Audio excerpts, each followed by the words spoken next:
I was wondering why Severance on Apple TV was so good and why I personally liked it so much. Then it dawned on me. It fulfills all the attributes of an old theater genre called theater of the absurd.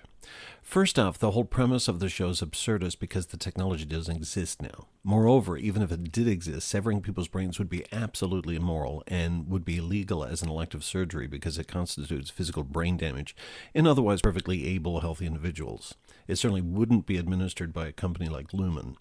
In this aspect, the series is very similar to Black Mirror. It's technology that's conceivable, maybe even in our near future, but certainly not in existence at this moment. We jump forward and backward in time. Sometimes we see the any world, other times we see the outie world.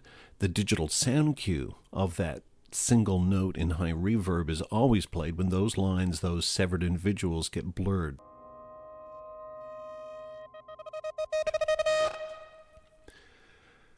The best example of a non-sequitur and weird dialogue has to be Bert's video to himself and his co-workers. Feeling tired but fulfilled. I feel satisfied. I must like you very much. And though today is my last day with you, I'm certain you will remain with me in spirit in some deep yet completely inaccessible corner of my mind. The impression you've left on me is indelible, though I am unaware of it on a conscious level, and I will never forget any of you.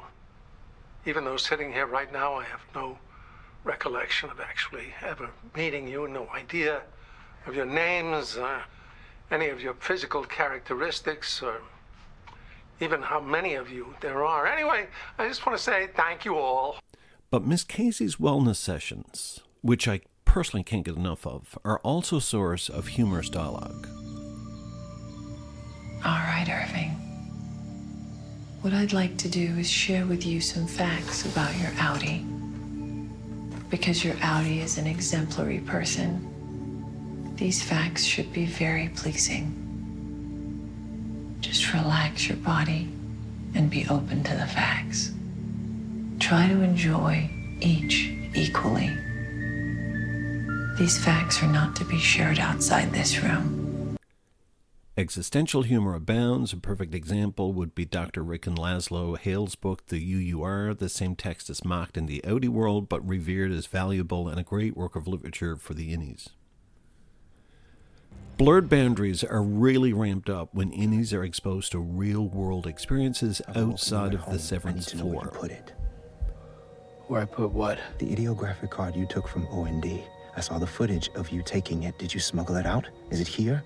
Holy shit, is this my house? Dylan, listen. Minimalist sets. Physical comedy is seen in the four tempers: woe, frolic, dread, malice. So we can easily argue that Severance is a revival of theater of the absurd. That part's so easy to identify. The question is why? I think that we can too easily dismiss entertainment as being trivial, frivolous, untethered from our real world. It is not. Art is always undervalued, certainly in popular culture, as an unimportant endeavor. But all we need to do is examine the parallels to invasion literature of the late 1800s. We had War of the Worlds by H.G. Wells, Dracula by Bram Stoker, just to name two examples from this period. It fascinates me to no end that this invasion literature appears just before the outbreak of World War I. Was that a premonition? Or was that a result of astute literary artists that were very good at reading the room, tapping into the zeitgeist, and warning us on a symbolic, metaphoric level? These artists certainly tapped into our strong, visceral emotions of the topic of invasion, and then to our collective horror. It happened. Fast forward to all the zombie movies and television shows that cropped up in the last couple of decades in every country. The French had a TV series called The Returned, Les Revenants, about a zombie epidemic in a small mountain town in the French Alps. The show ran from 2012 to 2015. Britain, of course, had to deliver zombies to us in comedic form with Shaun of the Dead, 2004, starring Simon Pegg. And of course, the Americans had The Walking Dead that lasted for 12 seasons starting in 2011. And of course, being American, gun culture was revered. Zombies are brain dead. Is this commentary on how we feel about our fellow human beings? Those whose religion or politics is so different from ours that we wish to smite them all? Or is this ancestral memory of genocide so prevalent throughout the globe and all of our pasts?